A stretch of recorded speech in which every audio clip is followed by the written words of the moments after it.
verset 21. Lisons au nom du Seigneur Jésus-Christ. L'Éternel est mon berger, je ne manquerai de rien. Il me fait traverser dans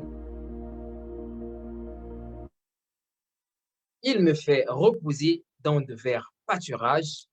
Il me dirige près des eaux paisibles. Il restaure mon âme. Il me conduit dans les sentiers de la justice à cause de son nom. Quand je marche dans la vallée de l'ombre de la mort, j'aimerais que nous soulignions la vallée de l'ombre de la mort. Quand je marche dans la vallée de l'ombre de la mort, je ne crains aucun mal, car tu es avec moi. Ta houlette et ton bâton me rassurent. Tu dresses devant moi une table. En face de mes adversaires, tu oins d'huile ma tête et ma coupe déborde. Gloire à Dieu. Gloire à notre roi. Gloire à notre Seigneur Jésus-Christ. Alors, j'aimerais ce soir parler de ce thème que le Saint-Esprit a inspiré dans mon cœur, qu'il a imprimé dans mon âme, et nous avons intitulé « Adorer malgré tout ». Adorer malgré tout. Alors, ce message est un message qui date de plusieurs jours. C'est un message qui a été une bénédiction pour moi, mais non seulement une bénédiction, mais qui a aussi révélé une autre dimension de la compréhension de Dieu, une autre dimension de mon intimité avec Dieu et aussi de mon intimité avec le Saint-Esprit. Alors que je traversais un moment de réjouissance, un moment où je me réjouis, j'étais en train de me réjouir des bienfaits de Dieu.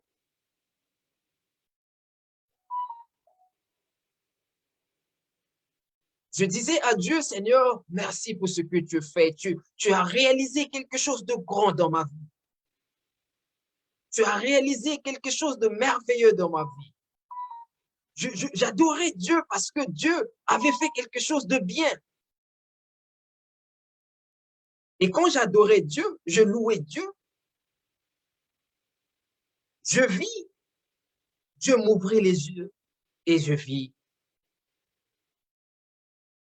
Dieu attristé. Je dis, mais comment se fait-il que Dieu, je suis en train de t'adorer parce que tu as réalisé quelque chose de bien dans ma vie, parce que tu as fait ce que je te demandais. Et je sentais le cœur de Dieu attristé.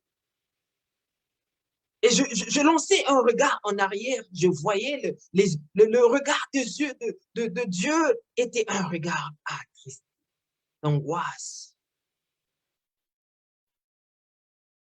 C'est alors que l'Esprit de Dieu me révélait une facette de ce qu'est de l'adoration, une facette de ce que Dieu aime, une facette de ce qui réjouit le cœur de Dieu, une facette de ce qui emmène Dieu dans l'allégresse, une facette de ce qui est réellement l'adoration envers Dieu. Et ce soir, si nous parlons de l'adoration, il s'agit de savoir d'abord qu'est-ce que c'est l'adoration avant d'entrer dans la profondeur de notre message. Adorer, c'est rendre un culte d'action de grâce. Adorer, c'est reconnaître la grandeur de Dieu.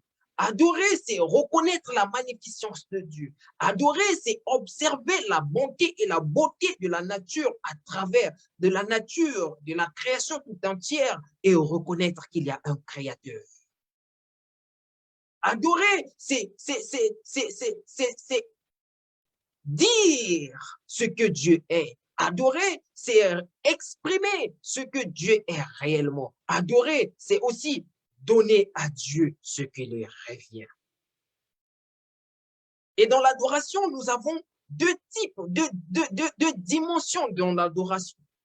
C'est qu'il y a l'adoration comme expression, mais il y a l'adoration aussi comme vie.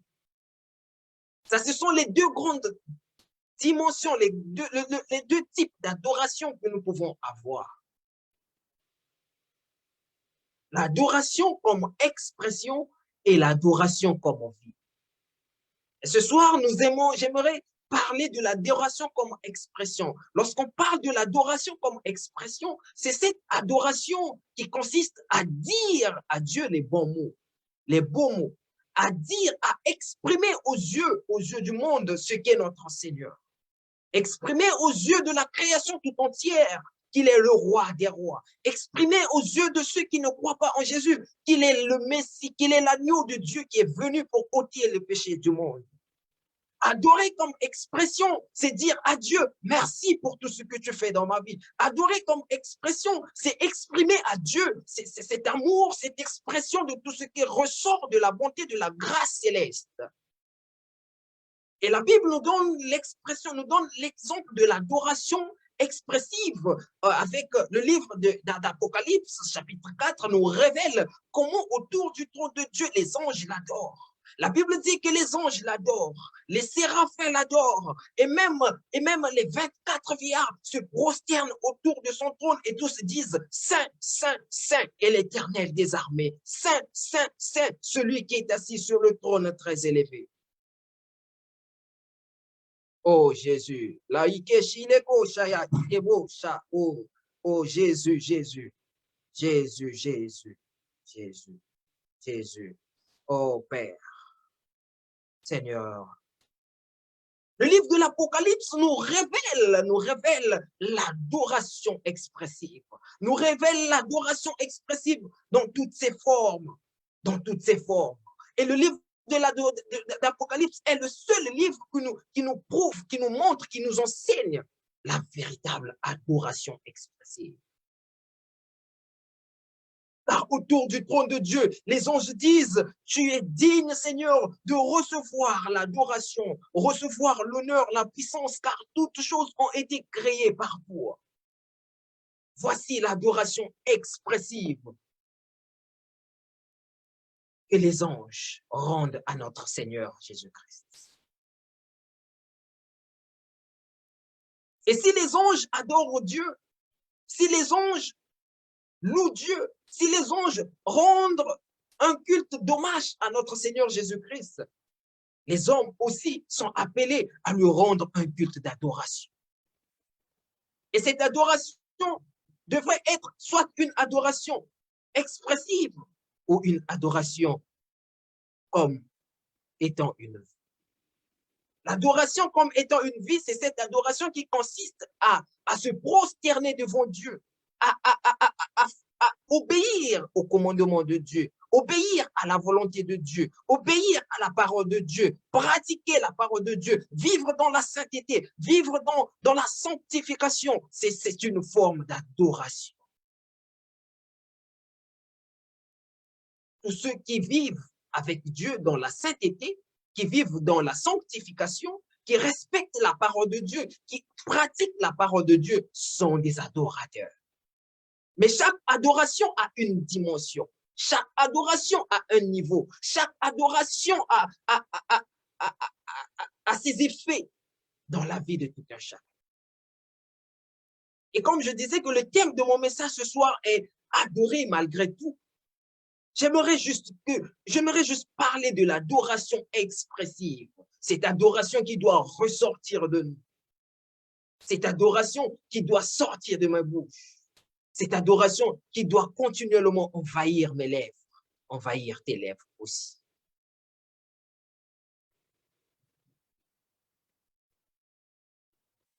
Adorer malgré tout.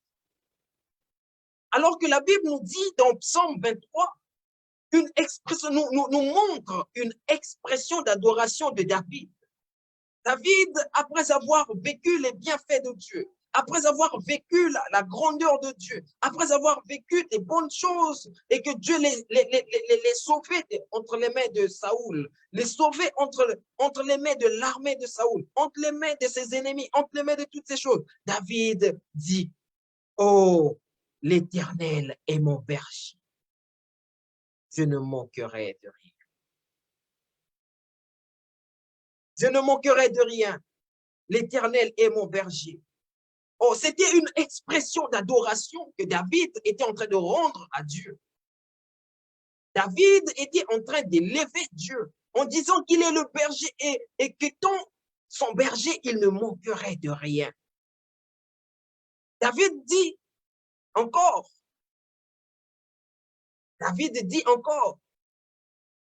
que Dieu, il le fait reposer dans de verts pâturages et il le dirige près des eaux paisibles. Oh, il restaure son âme et il le conduit dans le sentier de sa justice à cause de son nom. David était en train de rendre un culte d'adoration à Dieu.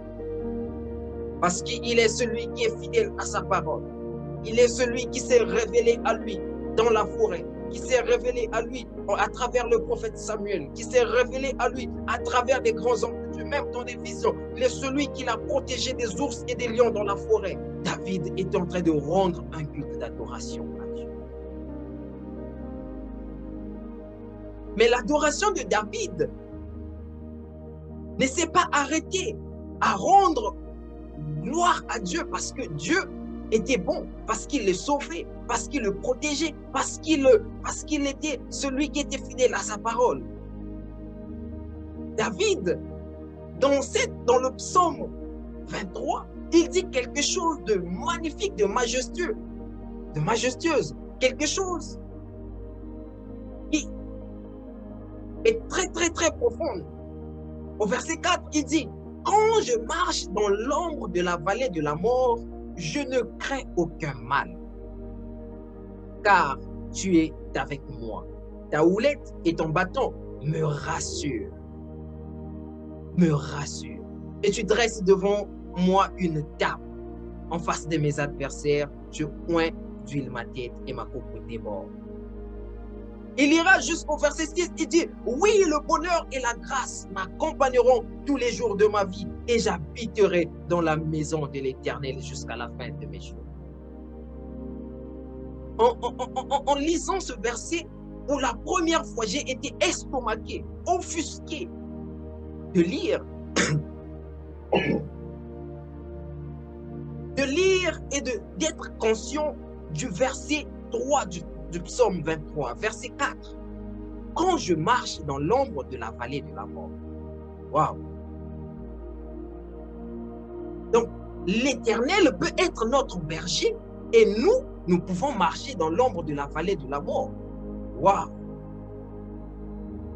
Très souvent, quand ce verset est lu par les chrétiens ne s'arrêtent au verset 1er.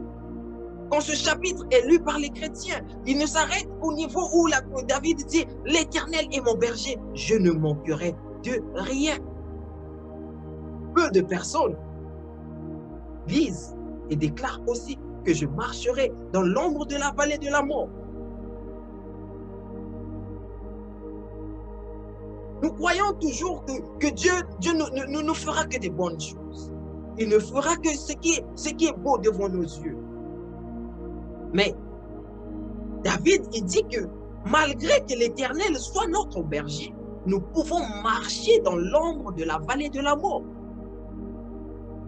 L'ombre de la vallée de la mort ici représente les difficultés, représente la souffrance, représente le malheur, représente le rejet, représente le célibat, représente les attaques démoniaques, représente les attaques maléfiques, représente la maladie. L'ombre de la vallée de la mort. L'ombre de la vallée de la mort. David est allé très loin. Quant à lui, il a évoqué la mort en disant que même quand je marche dans l'ombre de la vallée de la mort,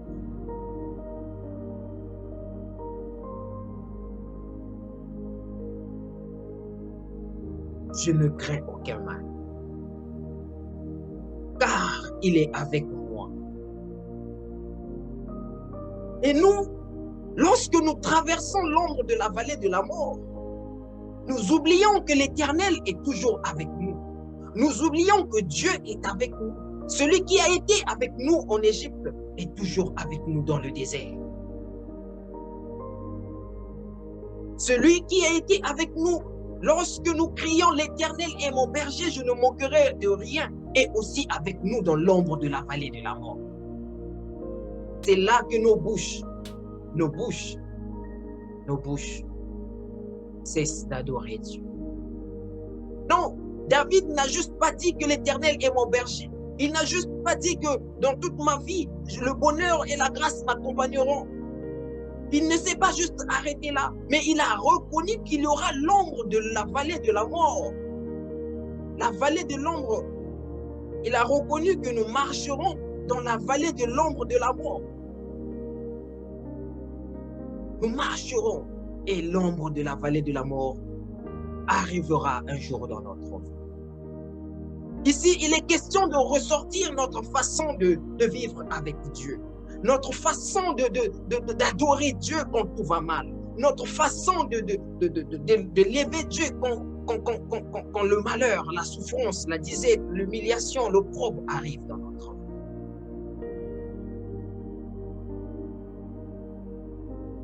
Adorer malgré tout. Adorer malgré tout. Quand la souffrance arrive, nous oublions les grandes et les bonnes choses que Dieu fait dans nos vies. Notre regard n'est juste fixé qu'à ce que nous voyons. Notre regard n'est juste fixé qu'à ce qui nous tracasse, qu'à ce qui nous détruit, qu'à ce qui nous empêche de dormir, ce qui nous empêche de vivre dans la paix, dans la joie. Notre regard n'est juste fixé qu'à ça. Mais nous oublions qu'avant que nous traversions l'ombre de la vallée de la mort, nous avions dit que l'Éternel est notre berger et que nous manquerons de rien.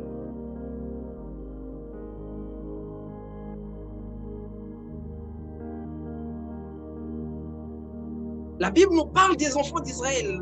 La Bible nous révèle l'histoire des enfants d'Israël sur le chemin de Canaan. Ils sont sortis de Canaan. Ils sont sortis de l'Égypte. Ils se rendaient vers Canaan, le pays où le lait et le miel coulent. Le pays de la promesse, la terre promise. Mais quelque chose est très, très signifiant, c'est que lorsque Dieu les fait sortir de Canaan, Dieu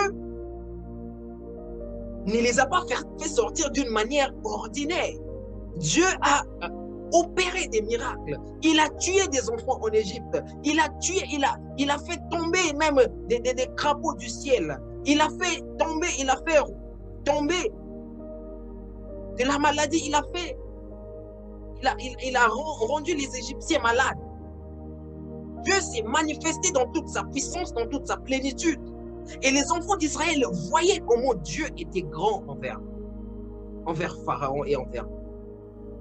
Ils sont arrivés face à la mer Rouge. Le même Dieu qui les avait fait la promesse a encore réalisé quelque chose de majestueux. Il dit, Moïse, parlant de la part de Dieu, il leur dit, les Égyptiens que vous voyez là, vous ne les verrez pas. Et Dieu sépara la mer en deux. Dieu sépara la mer en deux.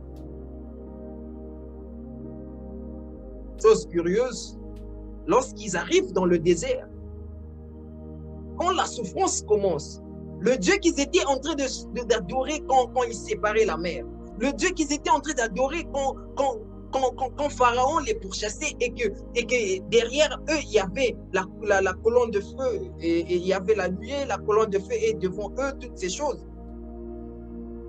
Malheureusement, quand ils arrivent dans le désert, quand ils arrivent dans l'ombre de la vallée de la mort, ils oublient toutes ces choses. Ils se lèvent et ils disent à Moïse, pourquoi nous as-tu emmenés ici? Est-ce ton Dieu qui t'a réellement parlé? Est-ce réellement c'était Dieu? Ils ont oublié tout ce que Dieu avait fait en Égypte. Et pourtant, c'était le même Dieu. Les chants d'adoration, l'expression d'adoration a disparu dans leur bouche parce qu'ils avaient devant eux la souffrance. Ils allèrent jusqu'au point de dire à Aaron, le frère de Moïse, non, le Dieu de Moïse ne répond plus. Le Dieu de Moïse n'arrive pas à nous donner de l'eau. Il n'arrive pas à nous donner à manger. Fais un veau d'or, nous allons adorer un nouveau Dieu. L'expression de l'adoration a disparu dans leur bouche. Ceux qui criaient hier que l'Éternel était leur berger ne crient plus. Ils commencent à chercher des solutions extérieures, des solutions externes. Ils commencent à chercher des dieux étrangers pour qu'ils adorent ces dieux.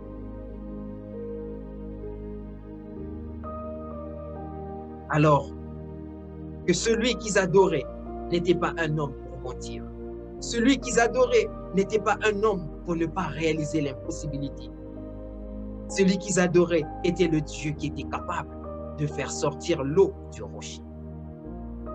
Peut-être il y a quelqu'un ce soir qui est en train de voir, de vivre dans l'ombre de la vallée de la mort et qui croit que tout est fini pour lui. Peut-être il y a une personne qui sait que ce que je vis maintenant dépasse mes forces, dépasse mon entendement. Je ne peux pas supporter. Je veux te dire, bien-aimé, adore malgré. Alors c'est lorsque nous traversons des moments difficiles, lorsque nous sommes dans la souffrance, que nous devons reconnaître l'importance et la puissance de l'adoration dans notre cheminement. Oui, nous adorons Dieu quand il sépare la mer en deux. Nous adorons Dieu quand il fait tomber la manne du ciel. Nous adorons Dieu quand il fait sortir l'eau du rocher. Mais nous devons apprendre à adorer Dieu lorsque nous traversons l'ombre de la vallée de la mort. C'est là que ce jour, lorsque Dieu me parlait, me disait, merveille, je suis triste de toi. J'ai dit, mais Seigneur, tu as réalisé quelque chose de grand dans ma vie. Quelque chose de magnifique, majestueux dans ma vie. Je suis en train de t'adorer pour ça. Dieu me dit, merveille, je suis triste.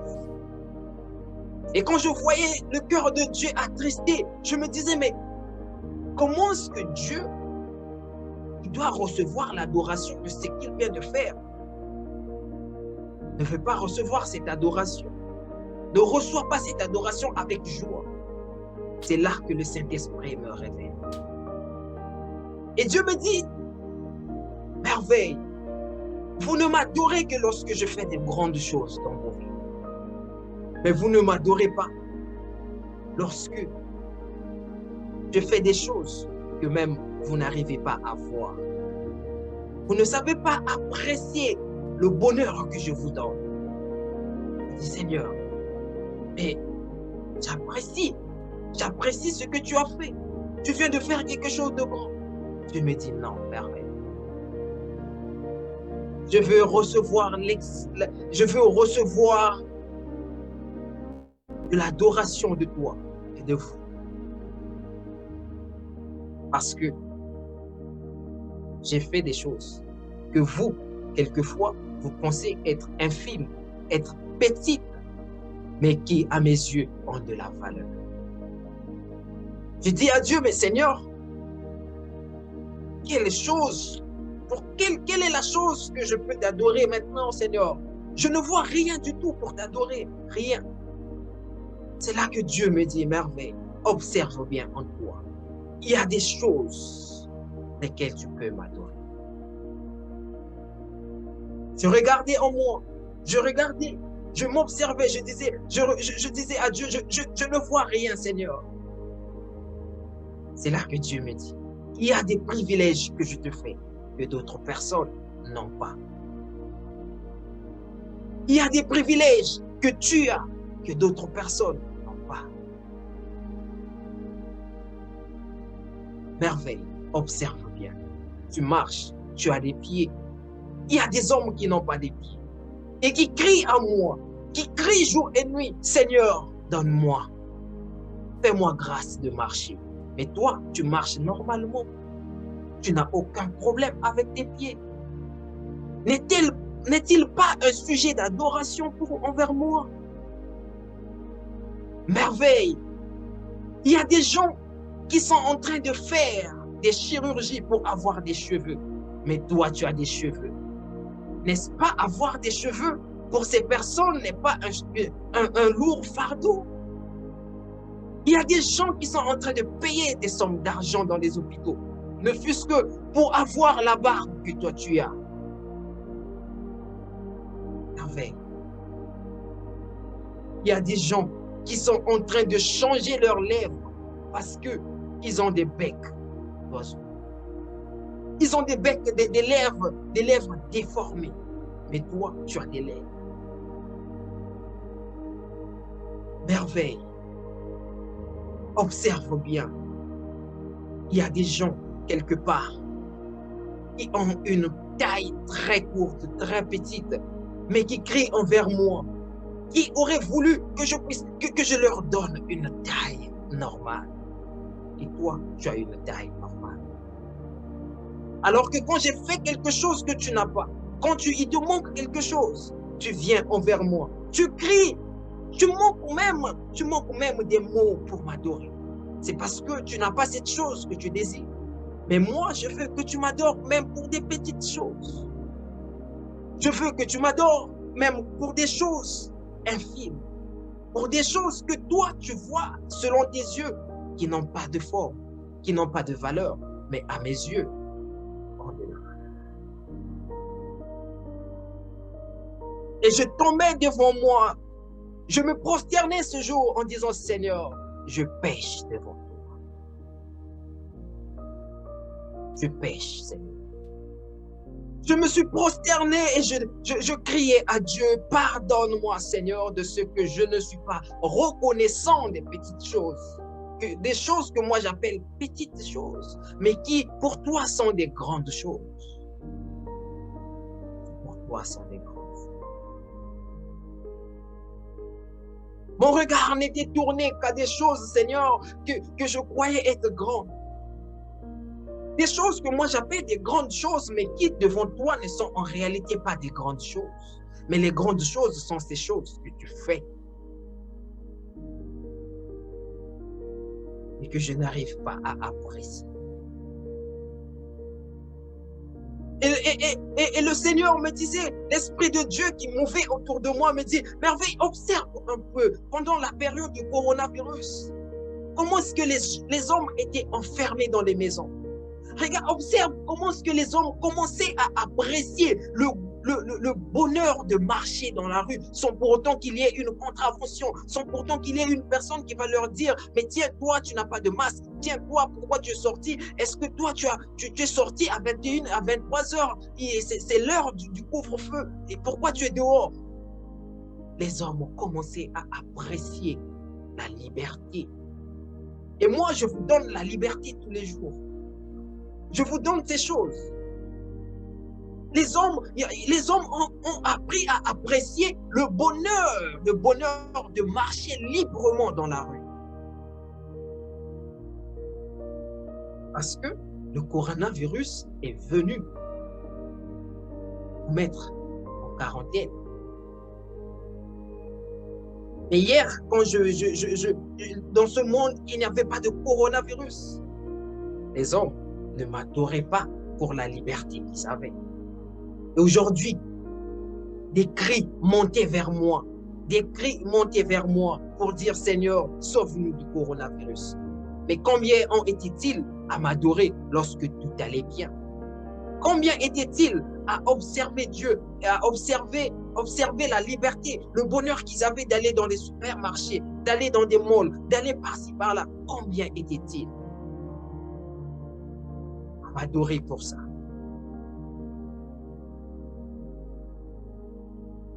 Et je disais à Dieu, pardonne notre génération. Pardonne-nous des hommes que nous sommes. Pardonne-nous, Seigneur. Pardonne, pardonne, pardonne. Parce que nous ne nous attachons qu'à ce que nous voyons. Nous ne nous attachons qu'à ce que nous voulons, alors qu'il y a d'autres choses.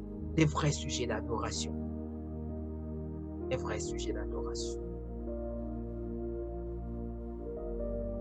Des vrais sujets d'adoration. Alors, ce soir, je viens parler à une personne qui certainement s'attend toujours que Dieu fasse quelque chose pour l'adorer. Je viens parler à quelqu'un qui est en train de me suivre, qui veut que Dieu fasse quelque chose pour lui, pour l'adorer. Et je parle à une personne qui, pour reconnaître la grandeur de Dieu, la magnificence de Dieu dans sa vie, s'attend que Dieu fasse quelque chose de magnifique. S'attend que Dieu réponde à sa prière. S'attend que Dieu réponde à son cri. S'attend que Dieu fasse quelque chose de grand. C'est à toi que je viens de parler. Je viens parler aussi à une personne qui vit dans la joie, dans l'abondance, et qui glorifie Dieu juste parce que tout va bien, qui reconnaît la grandeur de Dieu parce que tout va bien. Et je parle aussi à une troisième catégorie de personnes, cette personne qui n'a aucun problème, qui voit tout bien, mais qui peut-être dans l'avenir traversera l'ombre de la vallée de la mort. Je parle à vous ce soir de la part du Seigneur. D'apprendre d'adorer Dieu malgré tout. D'apprendre d'adorer Dieu avec ces petites choses qu'il nous donne. D'apprendre d'adorer Dieu parce que Dieu m'a donné des cheveux. Apprendre d'adorer Dieu, non parce que Dieu ne résout pas mon problème, mais parce que Dieu est en train de me donner l'oxygène gratuitement. Savez-vous qu'il y a des gens dans les hôpitaux qui ne respirent qu'à base des tubes d'oxygène? Savez-vous qu'il y a des gens dans les hôpitaux qui ne veulent être à la place que toi tu es aujourd'hui? Qui veulent être comme toi, des gens qui souffrent des maladies de cancer, qui disent à Dieu, Seigneur, je n'ai besoin de rien d'autre. Si tu veux même, coupe mes pieds, mais enlève le cancer de mon corps. Il y a des gens qui sont alités sur le lit de l'hôpital, qui disent à Dieu, Seigneur, prends tout de moi, mais je t'en supplie, donne-moi des enfants. Et toi, tu as des enfants. Peut-être. Toi, tu es marié. Toi, tu t'as fait cette grâce. Et tu n'arrives pas. Tu n'arrives pas à l'adorer pour ces choses. C'est pourquoi nous venons devant Dieu, nous ne prions que quelques minutes. Nous n'avons pas cette soif, c'est ce désir de demeurer dans la présence de Dieu pendant des heures et des heures pour l'adorer, le magnifier, le glorifier, parce que nous manquons des sujets d'adoration. Nous manquons des sujets d'adoration. Comment venir dans la présence de ce grand Dieu et ne faire que 5 minutes? Comment venir dans la présence du roi des rois et ne faire que 3 minutes de prière? C'est parce que tu manques des sujets d'adoration. C'est parce que ton seul sujet d'adoration, c'est ce qui ne va pas dans ta vie. Ton seul sujet d'adoration, c'est ce que tu veux que Dieu fasse pour toi. Ton seul sujet d'adoration, c'est ce que tu veux que Dieu te sorte du malheur. Alors, derrière ton malheur, il y a beaucoup de choses que tu fais. La Bible dit que Élisée était encerclé de l'armée syrienne et qui était venue pour le capturer. Élisée était encerclé, mais Élisée était dans le calme total. Et son serviteur Géasi parlait, en parlant au prophète Élisée, il lui dit, mais comment peux-tu avoir la paix? Tu vois, l'armée syrienne nous assiéger et nous entourer. Et le prophète Élisée dit, il pria le Seigneur. Il lui dit d'abord, si tu es troublé, c'est parce que tu ne vois pas ceux qui sont avec toi. Et il pria le Seigneur. Il dit, Seigneur, ouvre les yeux de Géasi afin qu'il voie ceux qui sont. Et Dieu ouvrit les yeux de Géasi. Et Géasi vit l'armée de l'Éternel, des chars de combat, des chars de feu, les entourer. Et l'armée de l'Éternel était autour d'eux, les protéger face à l'armée syrienne. Et Élisée ne faisait que adorer Dieu. Tu sais pourquoi tu n'as pas l'amour, tu n'as pas des sujets d'adoration envers Dieu? C'est parce que ton regard est tourné vers l'armée syrienne et non vers l'armée de Dieu.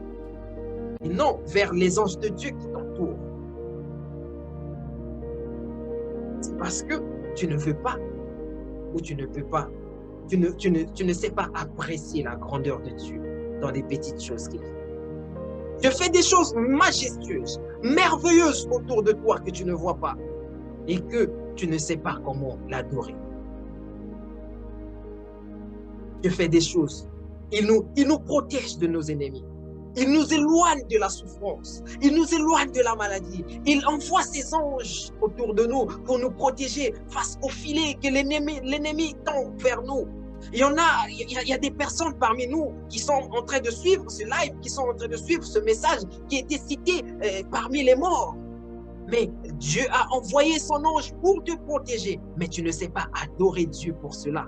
Tu sais juste adorer Dieu parce que Dieu ne fait pas quelque chose dans ta vie. Tu ne sais pas reconnaître la grandeur de Dieu dans ta vie parce qu'il y a quelque chose qui manque.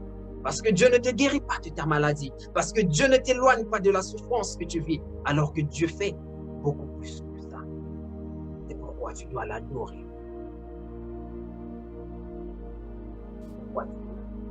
Malgré tout, tu dois faire le choix d'adorer ton Dieu.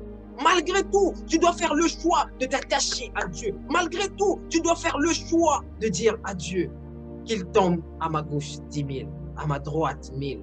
Seigneur, je t'adorerai. Oh, je t'adorerai pour les petites choses que tu fais dans ma vie. Je t'adorerai pour les choses grandioses que tu feras. Je t'adorerai parce que je sais que tu es avec moi. Je t'adorerai parce que tu es mon roi. Je t'adorerai. Ma bouche ne cessera d'exprimer ta grandeur. Ma bouche ne cessera d'exprimer des sacrifices de louange. Ma bouche ne cessera pas de t'élever, de te magnifier. Quel que soit ce qui arrivera, je t'adorerai. Et la Bible nous dit que Dieu cherche ceux qui adorent, les adorateurs, les vrais adorateurs qui l'adorent en esprit et en vérité. Adorer en esprit et en vérité, c'est adorer Dieu malgré tout. Adorer Dieu quand tu es dans la souffrance. Adorer Dieu quand tu es dans la disette. Magnifier Dieu, se lever un matin parce que tu n'as rien à manger et tu dis, l'Éternel est mon berger, je ne manquerai de rien. Se lever de ton lit de l'hôpital, malgré que le médecin a déclaré que tout est fini pour toi, il te reste que quelques jours, tu viens à la maison avec le résultat des médecins, tu dis, gloire à toi Seigneur, sainteté à toi, majesté à toi qui a créé le ciel et la terre. Merci pour cette maladie, merci pour ce que les médecins ont dit. Reçois l'adoration, c'est toi qui as permis que cela arrive, c'est toi qui as permis que cette chose arrive. Je veux te louer, je veux te magnifier. Tu prends un chant, tu mets un chant d'adoration, tu te mets en train de louer, tu te mets en train de l'adorer, tu dis Seigneur, qui d'autre? Quel que soit ce que les médecins ont dit, moi, je ne m'attarderai pas à ça. Car les médecins n'ont pas le dernier mot dans ma vie. Cela t'est-il déjà arrivé d'adorer Dieu quand on t'annonce le décès de quelqu'un qui t'est très, très, très, très cher? On en vient t'annoncer et tu te lèves. Tu commences à louer Dieu. Tu commences à adorer Dieu. Tu dis merci Seigneur pour ce que tu es. Merci Seigneur parce que tu as créé le ciel et la terre. Merci Seigneur parce que je suis celui qui t'a connu. Merci Seigneur parce que devant moi, tu fais des choses grandioses malgré qu'on vient de te l'annoncer. Très souvent, ce que nous faisons, c'est quoi? C'est dire à Dieu, pourquoi tu as permis cela Jésus? Pourquoi tu as pris? Pourquoi? Mais la Bible nous parle d'un homme au nom de Salomon. Après que Dieu eut pris son fils,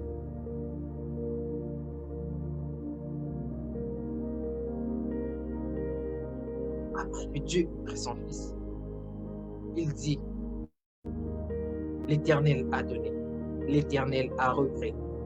Oh, écoutez la fin de sa phrase, que son nom soit béni. Waouh! Oh Jésus, Jésus, donne-nous des adorateurs qui t'adoreront en esprit et en vérité. Donne-nous, Seigneur, que nous ayons dans nos bouches des expressions d'amour, d'adoration, des expressions de louange, des expressions qui révèlent ta grandeur, ta magnificence, ta puissance infinie. Seigneur Jésus. Seigneur Jésus.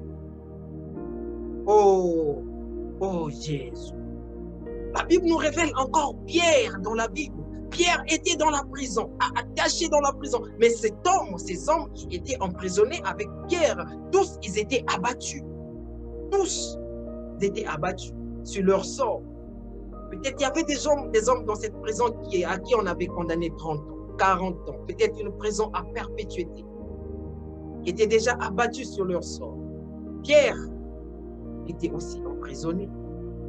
Mais la Bible dit que Pierre rendait un culte d'action, de grâce et d'adoration envers Dieu. Et cette adoration de Pierre avait fait sortir, avait emmené l'ange de l'Éternel venir les secourir.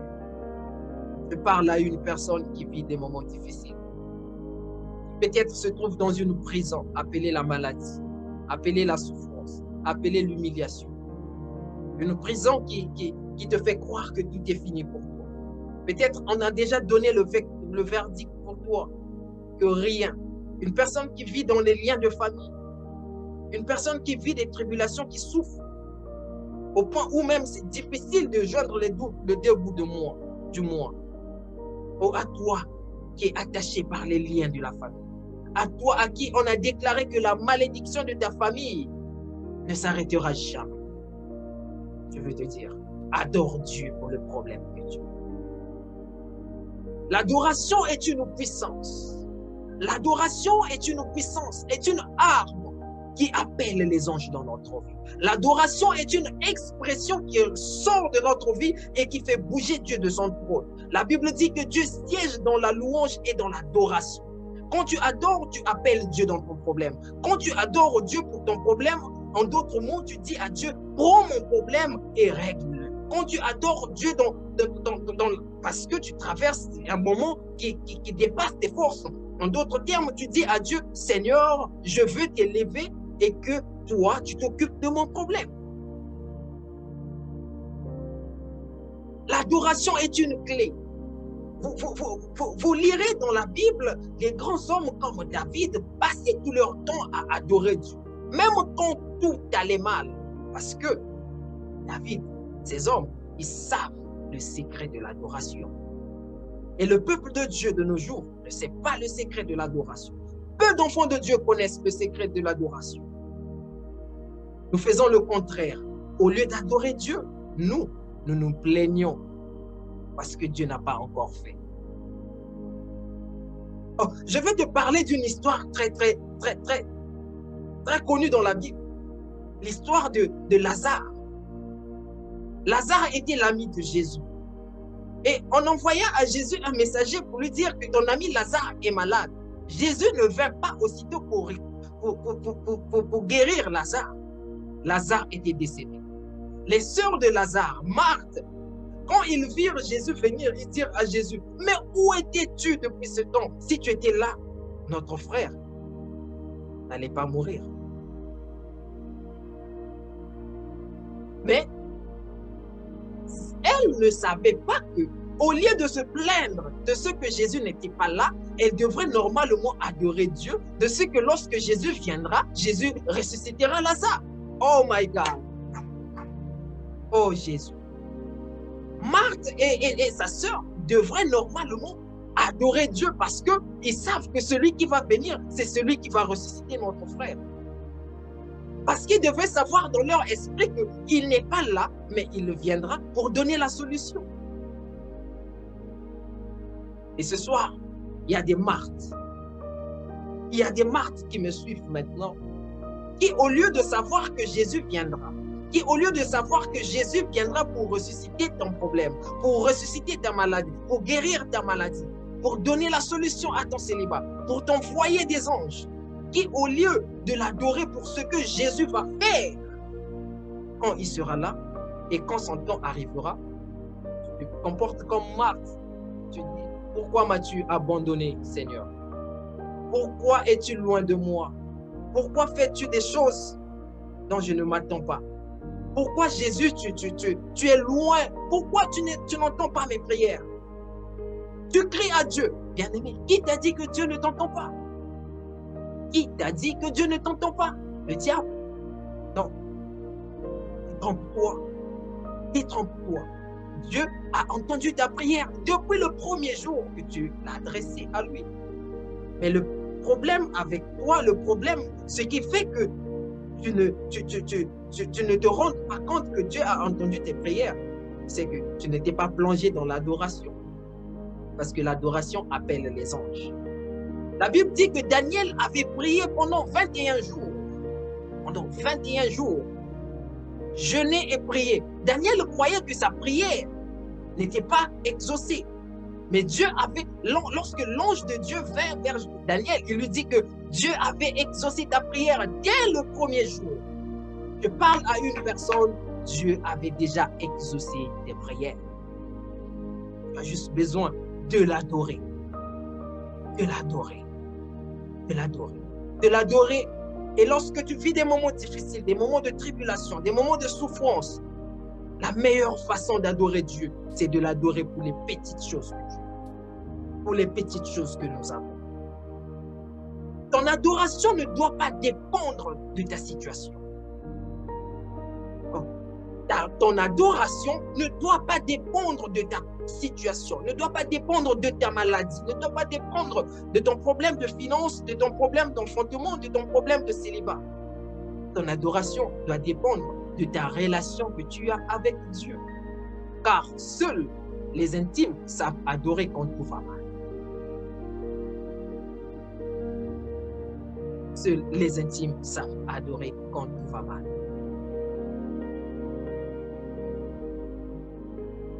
Abraham adorait Dieu, malgré que la promesse ne se faisait pas voir.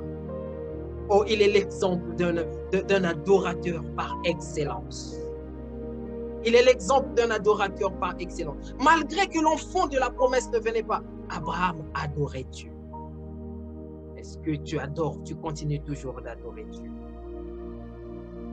Est-ce que tu continues toujours d'adorer Dieu parce qu'il t'a donné des cheveux? Il y a des gens à l'hôpital qui n'ont pas des yeux. Et toi, qui ne voient pas, plutôt, je vais dire. Mais toi, tu vois sans problème. Il y a des sourds quelque part qui veulent parler de la manière que tu parles. Mais toi, tu parles. Tu n'adores pas Dieu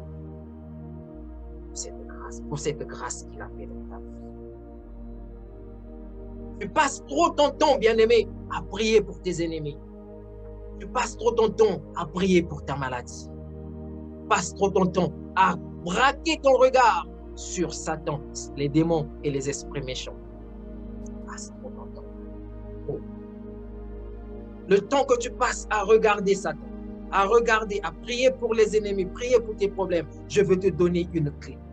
Oh, cette clé, c'est une clé qui réjouit le cœur de Dieu. Cette clé, c'est une clé qui ouvre les écluses des cieux. Cette clé, c'est une clé qui ouvre l'enfantement. Cette clé, c'est une clé qui ouvre, qui emmène la guérison. Et cette clé s'appelle adorer malgré. Cette clé, c'est l'adoration. Sais-tu dire à Dieu des bons mots quand tout va mal? Sais-tu reconnaître la grandeur de Dieu dans ta vie? Quand tu es pourchassé, quand rien ne marche, quand la souffrance dépasse tes forces. Sais-tu donner à Dieu une grande place dans ta bouche, dans tes lèvres? Oh, j'aime une parole pour terminer, pour terminer ce message. J'aime une parole de David. J'aime une parole de David dans le psaume chapitre 50, psaume 50, à partir du verset psaume 50, à partir du verset partir du verset 8. Psaume 50, verset 8. Ici, David nous révèle un autre aspect de l'adoration, de l'expression. Dieu révèle à David un secret de l'adoration. Verset 8 jusqu'au verset 14. Disons, ce n'est pas pour tes sacrifices que je te fais des reproches. Tes holocaustes sont constamment devant moi. Je ne prendrai pas de taureaux dans ta maison, ni de boucs dans ta bergerie, car tous les animaux de la forêt sont à moi. Toutes les bêtes des montagnes par milliers sont à moi. Je connais les oiseaux des montagnes et tout ce qui se meut dans les champs m'appartiennent. Si j'avais faim, Dieu dit à David, si j'avais faim, je ne te le dirais pas, car le monde est à moi et tout ce qui le renferme m'appartient. Est-ce que je mange la chair des taureaux? Est-ce que je bois le sang des boucs? Alors Dieu dit à David, offre pour sacrifice à ton Dieu des actions de grâce et accomplis tes vœux envers le Très-Haut. Et le verset 15, qui est l'un des versets clés favoris de mes lectures bibliques, Dieu dit à David, invoque-moi au jour de ta détresse, je te délivrerai et tu me glorifieras. Dieu dit à David, invoque-moi le jour de la détresse, je te délivrerai et tu me glorifieras. Bien-aimé, ici, Dieu n'a juste pas dit à David de l'invoquer et qu'il va le délivrer. Mais avant que Dieu ne le lui dise, il lui révèle ce qui fait qu'il vienne pour le délivrer. Dieu révèle à David ce qui fait que Dieu vienne à son secours.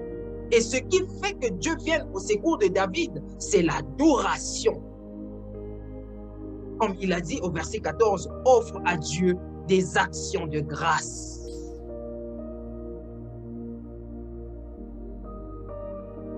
Quelquefois, tu invoques Dieu, il ne vient pas dans ta vie, juste parce que tu ne sais pas l'adorer. Dieu n'est pas loin de toi. Dieu ne t'a pas abandonné. Dieu prête toujours son oreille à tes prières, bien-aimé. Mais pour qu'il te vienne au secours lors de ta détresse, tu dois apprendre à l'adorer. Tu dois apprendre à exprimer de ta bouche des expressions de grâce, des chants d'adoration, de louange. De la même manière qu'il règne sur son trône, des anges qu'il adore, adore-le. Et tu verras la main de l'Éternel de venir au secours. Soyez bénis à jamais et glorifiés. Soyez bénis et que Dieu fasse de toi un véritable adorateur. Alors que pendant que je préparais ce message, je voyais l'Esprit de Dieu mouvoir autour de moi. Je ne cessais de dire merci à ce Dieu. Et à cet instant, je te prie, bien-aimé, de là où tu te trouves. Je ne sais de là où tu te trouves et de ce que tu es en train de faire maintenant.